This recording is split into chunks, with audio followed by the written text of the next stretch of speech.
Ya, aku cinta Nabi. Nabi mengharamkan riba. Kita bangun rumah mewah dengan riba, mobil dengan riba, anak sekolah riba, kita sekolah riba, baju riba. Allah anak itu bid, anak itu leh, anak riba. Subhanallah. Ngaku cinta sama Nabi.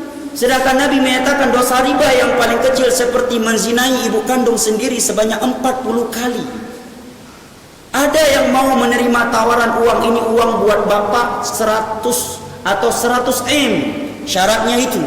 Saya kira baik dakun tatung yuna parang puntung dah pelit ni. Dengan parang puntung dah pelit. Ya. Ada orang menawarkan uang 100 M tapi syaratnya mensetubui ibu kandung sendiri. Ya. Kita kejar dia dengan parang walaupun parangnya sudah patah. Karena itu penghinaan terhadap kita dan orang tua kita. Tanpa kita sadari, rumah mewah dengan kredit riba, pinjaman bunga, mobil dengan uang riba, sekolah anak dengan uang riba. Tanpa kita sadari, demi memiliki rumah mewah, mobil mewah, kita rela mensetubuhi ibu kandung kita sendiri. Itu kekayaan palsu. Ya, kalau kaya aja dengan riba. Lebih baik tinggal di bawah kolong jembatan rumah gubuk tapi dari uang halal, daripada uang rumah mewah, mobil mewah tapi dengan uang palsu, uang haram. Nabi menyatakan ayyulah min nabata min haram fannaru aula bih.